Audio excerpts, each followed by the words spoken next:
What happens when the last person who knows how to make something disappears? A sword can survive in a museum, a ceramic bowl can survive for centuries. A wooden house can be restored, but the knowledge inside the hands that created them can vanish in a single generation. Around the world, there are craftspeople who carry techniques that cannot simply be downloaded, copied from a book, or reconstructed from an old photograph. They know how hot metal should look before it is struck, how wet clay should feel beneath the fingers, how one piece of wood must meet another so precisely that a building can stand without modern fasteners. Some countries recognize these people as living treasures. Not because they own something valuable, but because they know something valuable. And in many cases, that knowledge has traveled from master to apprentice for hundreds of years.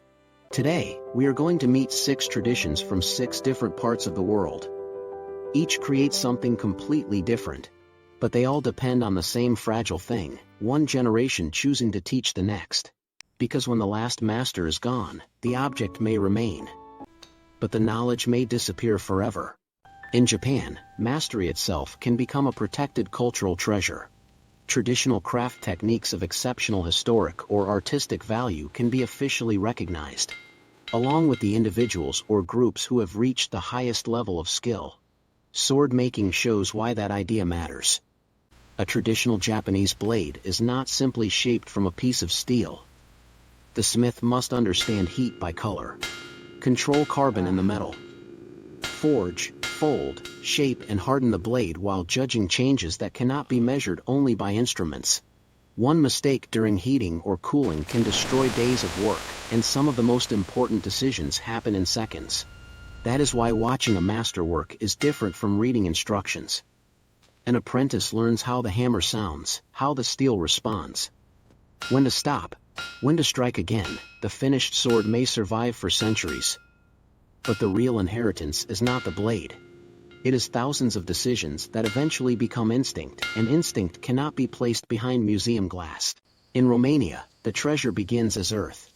In Horezu, generations of potters have transformed local clay into ceramics with a visual language instantly recognizable to those who know the tradition.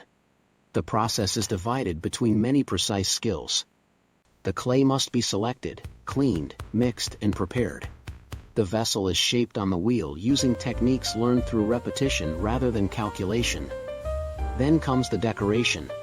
Fine lines and traditional motifs are drawn with remarkably simple tools, including a hollowed horn and a thin wire tipped stick. The famous Horezu rooster is only one part of a much larger vocabulary of spirals, stars, plants and geometric forms. But no two makers produce exactly the same object. The tradition survives because techniques are still passed through families and from masters to apprentices.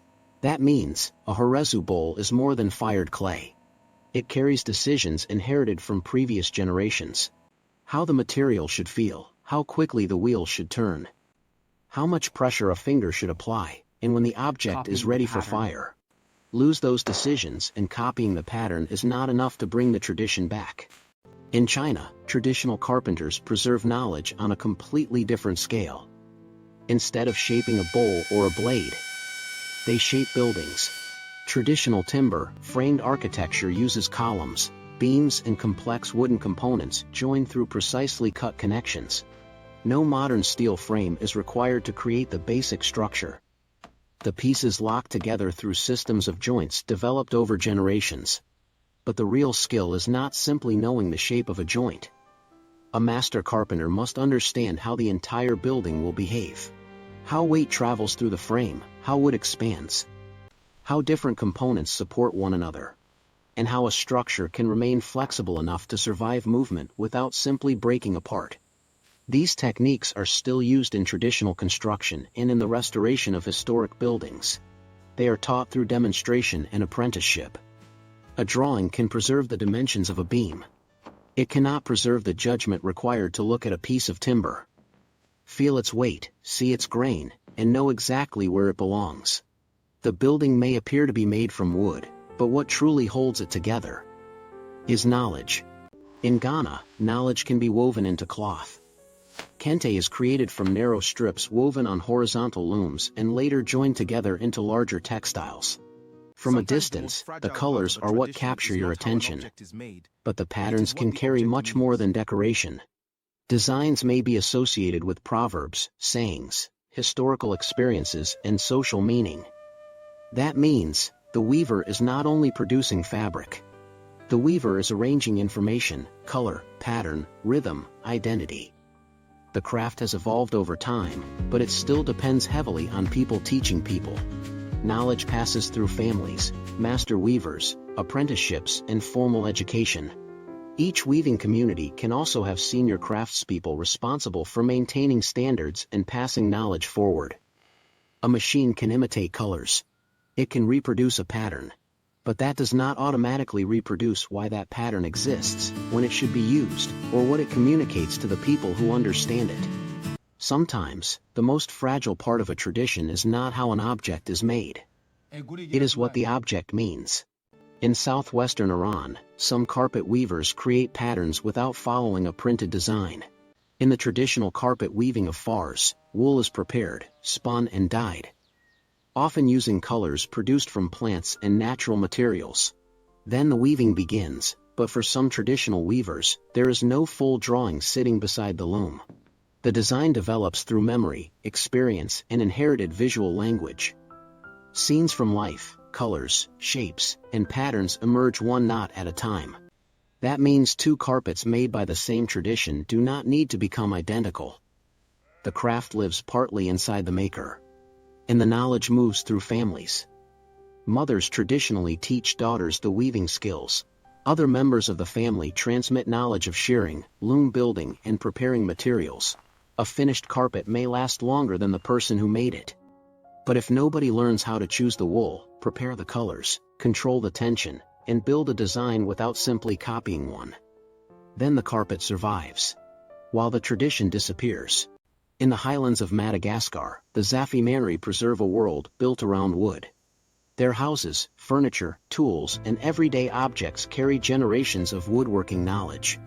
Traditional structures can be assembled using mortise and tenon joints, without nails, hinges, or other metal hardware. But the construction is only part of the story.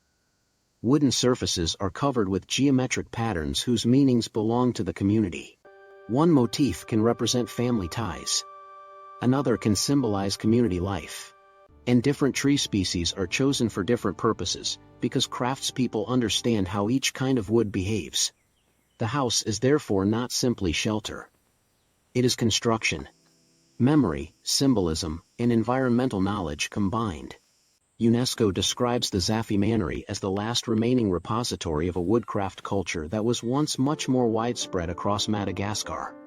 That makes every master-apprentice relationship important, because if the knowledge stops moving from one person to another, you do not only lose a woodworking technique, you lose an entire way of reading wood and turning it into a world. This is why the idea of a living human treasure matters. A museum protects objects. An archive protects information. But a living tradition needs something else. It needs another pair of hands. An apprentice willing to spend years watching, failing, trying again, until knowledge that once belonged to the master becomes part of them too. The danger is not that humanity will forget what a sword looked like, or what a Horezu bowl looked like, or how a kente pattern appeared. We have photographs for that. The danger is that one day, we may still possess the object, but no longer possess the ability to create it in the same way. And when the last person who truly knows disappears, there may be no dramatic moment. No alarm, no announcement, a workshop simply becomes quiet. A tool stays on the table and something humanity carried for hundreds of years, ends with one pair of hands. The real treasure was never only what those hands created. It was what they knew. This is Hidden Stories. Subscribe and discover the people keeping the past alive.